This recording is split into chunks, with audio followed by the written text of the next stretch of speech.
It is a Wednesday. Happy, happy Wednesday. Happy Wednesday. Happy, happy Wednesday. Happy Wednesday. Happy, happy Hump Day. Happy Hump Day.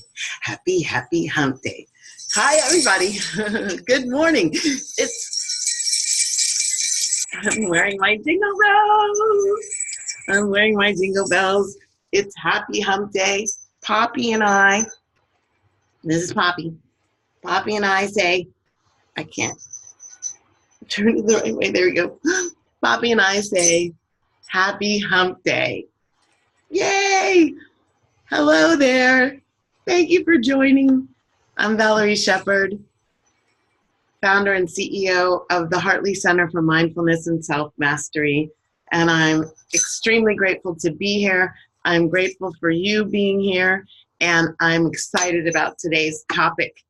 'Tis the season, which is why I have on Poppy came to visit last night. Although, right now Poppy needs an umbrella because let me tell you, it's raining penguins and cats and dogs and all kinds of kooky stuff here in Southern California. I send out prayers to people who might be affected by runoff and flash floods and kind of kooky stuff left over after the fires, like rain coming right after really big fires has proven to be a kind of not so great, and in some cases, unfortunately, a deadly combination. So I'm hoping that that is not the case for the rain that we're going to get for the next 2 days. Anyway, I'm very excited. Welcome to the Hartley Center for Mindfulness and Self-Mastery. I'm Valerie Sheppard, and here is this week's Hump Day Happy Chat. I love doing these because, believe it or not, we kind of need to learn how to be happier. It's not as intuitive as people would think. And I realized this in my life, which is why I wrote my book, that all the things that I had been taught or thought were going to bring me like this deep and lasting happiness didn't really do it. And so I went on a journey to understand, well, what's real and true about happiness that I could potentially share. And so that's where the book came. It's designed to give you tips and tools and a perspective around happiness that is a deep spiritual perspective around where happiness comes from and how you access your own, not mine, yours. And this is typically for a lot of people a very happy season. The holiday season is officially on. I talked last week or a week before that about debates around, does it start on Black Friday weekend or is it December 1st? But I mean, the holidays are officially going now. And so this phrase, 'tis the season, could be heard around the world for different things a lot in the next few weeks. And I want to pause right now and send to those who are celebrating Hanukkah at this time. Hanukkah started on the 2nd of December. And so I want to wish all of those celebrating Hanukkah. And I'm going to try not to butcher your precious Hebrew language, but I'm going to try to say it in Hebrew. So Hanukkah Sameach. Hanukkah Sameach. Happy Hanukkah to all of you celebrating that right now. May you be blessed and peaceful and happy and prospered. Many blessings. So this phrase, 'tis the season. 'Tis the season for what? 'Tis the season. Okay, first of all, that's a contraction, 'tis, from way back in like the 1500s. 'Tis is a contraction of it is, or like 'twas the night before Christmas. 'Twas the night before Christmas. It was. So that's just a neat little note.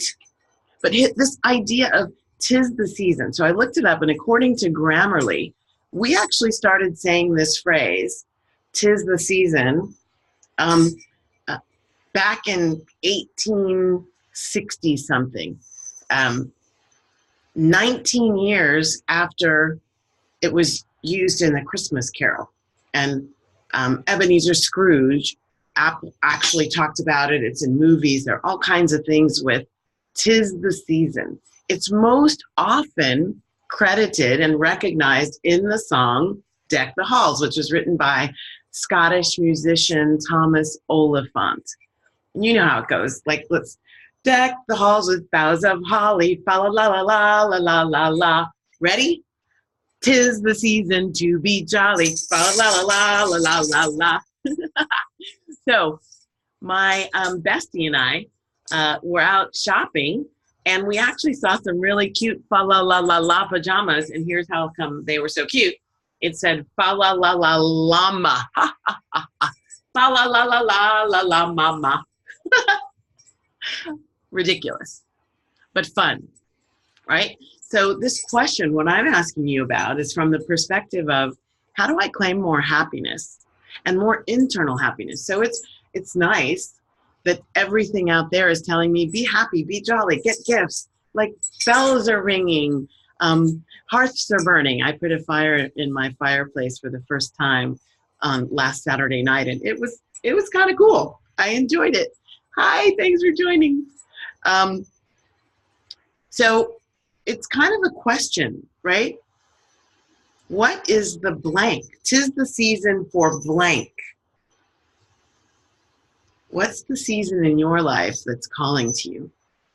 What is that season? And I'm talking about beyond the outer machinations of the world that are telling you 'tis the season to be jolly, happy holidays, silent night, holy night, whatever the things are that are out there calling to you, telling you, sort of dictating to you what you should be feeling and how you should be feeling it. What is your inner calling about "'tis the season"? What is your season right now that's wanting to be awakened within you? One of the primary things that I teach is that happiness really isn't found out there. You can get momentary excitement. You can have fun. That's not the true joy that I'm talking about. The joy that's rooted in the essence of who you are. It's always there, available for you to reconnect and fill yourself up. It's always already a part of who you are. So what 'tis the season that's calling you? So perhaps you're pretty serious all the time. I know that I was, especially when I was in my corporate roles. And I felt like I had to be. In a way, I was wearing a mask. I was wearing the persona I needed to wear to be successful as a Black female, to be successful as a junior person, to be successful. Everything was mission critical. We use phrases like "do or die," "it's a must happen." And the thing is, everything we say, especially when it's about us and to other people, our body's here, our mind's here, our psyche connects. And we're really good at giving ourselves what we say. So when we make everything mission critical and serious, we have a way of looking at our life as being this big bucket of serious. Maybe 'tis the season for you to lighten up, or maybe silly up. I mean, if you really need some silly up, I can lend you my jingle bells, which I will be wearing the rest of the year. I'll be wearing some manner of this stuff everywhere I go. You'll have to look for it, but you'll see it.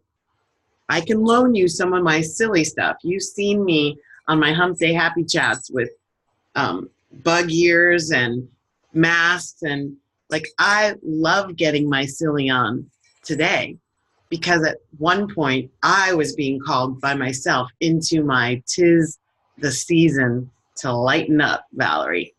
And it's been really fun to find ways to do that. This past weekend, I went to an event with my SCA pals, and I learned illumination, like how to take an old scroll, and I learned how to trace over it, which was a big thing because I was using my left hand and I'm a right-handed person. And it was a lot of fun. Now I get to paint it, and that'll be a lot of fun. And so that's part of the 'tis the season to lighten up. 'Tis the season to silly up for me. What is that for you? Maybe you're already light and silly and fun, but you might be feeling uneasy and fearful about the future. Like a year is coming to an end. Maybe next year is the course isn't perfectly charted out for you. I know how that feels. I've been doing this entrepreneurial adventure for like 10 years, and I still feel like I don't know what I'm doing as an entrepreneur from time to time. It doesn't feel like it's, cemented and like the future is a given. And I know what in the future is a given, and that's change. And that's an opportunity for me to transcend and include in order to go to my happiest essence within.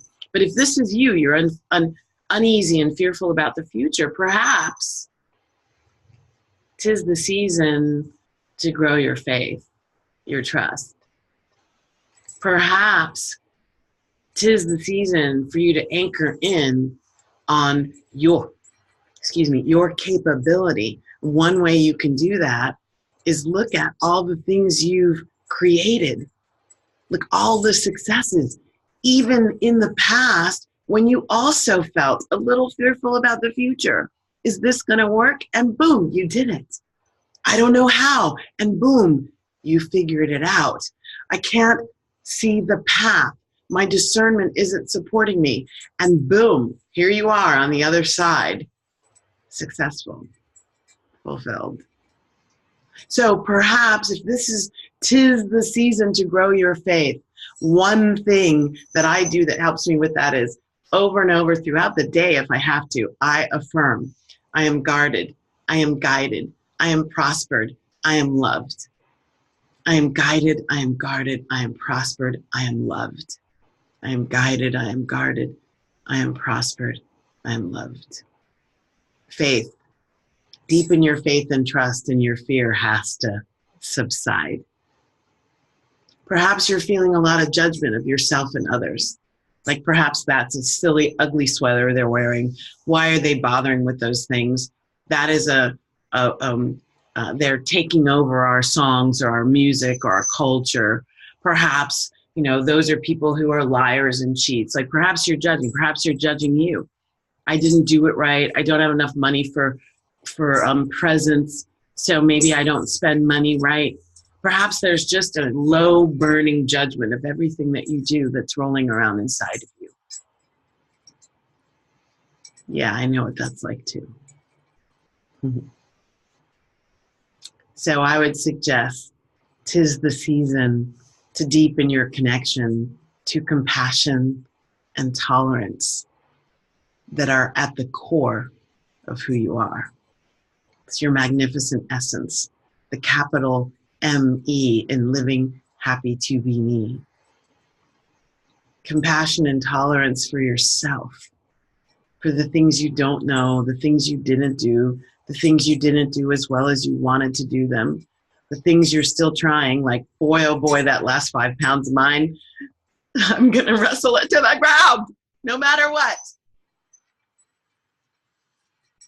'Tis the season to deepen your compassion and tolerance. My number one tool for that is forgiveness. Forgiveness work for yourself. Forgive yourself for the misunderstandings that you were party to, even if you didn't create them. Forgive yourself for the missed opportunities, the mistakes with money. Forgive yourself that you know truth, but every now and then you still go to fear. I have to do that with myself. I still go to fear instead of love. And it's okay. Forgiveness will help you transform the judgment, the lack of compassion, put you back in a state of harmoniousness inside, which will allow that to be your experience on the outside. For this time of year, I talk to a lot of people, some of my clients and students who are feeling lonely and abandoned. Like this time is a poignant time of the year for people to remember all those who are not here to celebrate it with us like they were in the past. So for me, my beloved dog Maggie, for me, my father, For me, some of my mom's best friends who are also loving second moms and aunties to me. If you're in that space, 'tis the season to deepen your connection with yourself. Believe it or not, loneliness and feelings of abandonment can't exist within a person who realizes their number one relationship is the one they keep with themselves. Why is that? Because Confucius said, wherever you go, there you are. Wherever you go, you take you with you. You are your best friend no matter what anybody else is doing, or you have the opportunity to be that no matter what anyone else is doing. I love my Poppy, but I'm my own best friend. So that means I'm responsible to love, to support, to affirm, to commit to like hold sacred space for myself, to happy up myself, to feel my sadness and loneliness and make it okay, transmute it, transcend and include and move on. So if you want to rise above the loneliness, not tell it to go away, but to make it easier on yourself, 'tis the season to deepen your connection to you, to deepen the relationship that you have for yourself. And when you do that, when you love, affirm, support, see, hear, understand, give yourself the juicy goodness that is inside you, you won't need that from anyone else. You'll still get it from other people and it'll be magnificent, but it'll be the icing on the cake, not the cake itself. That's you. And you'll never, when you're doing this for yourself, you'll never feel lonely for long. That'll just be a feeling and you'll return back to your magnificent state of self-love. I'm feeling one more right now, one more. Because there are some people who really don't like this time of year, who are in their Scrooge. They are getting their Scrooge on while everyone else is getting their happy on. So if this is you, that's okay. That's okay.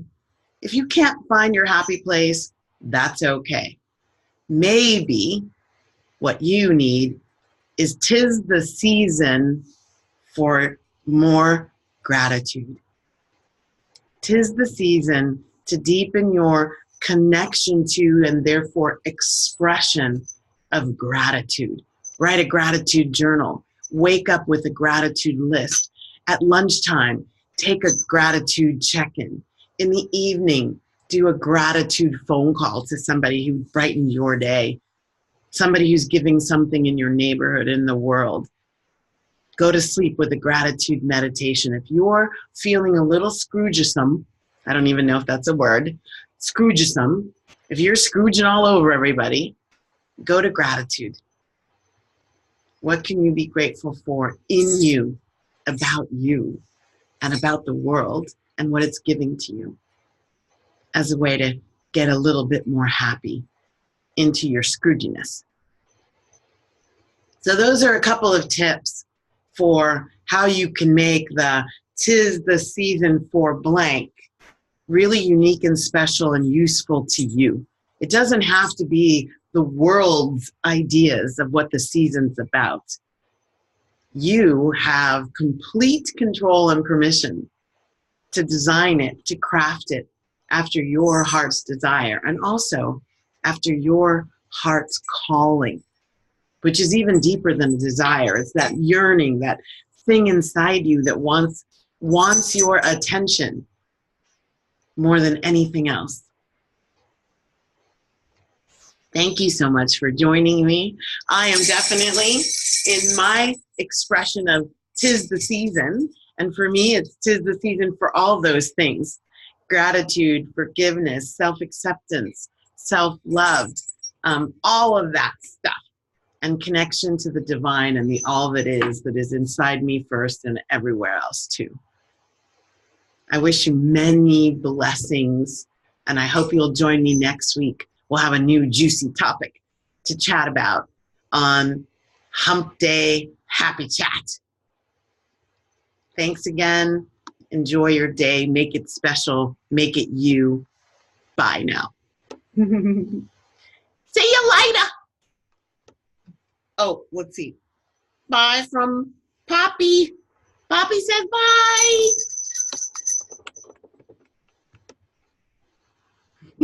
I'm still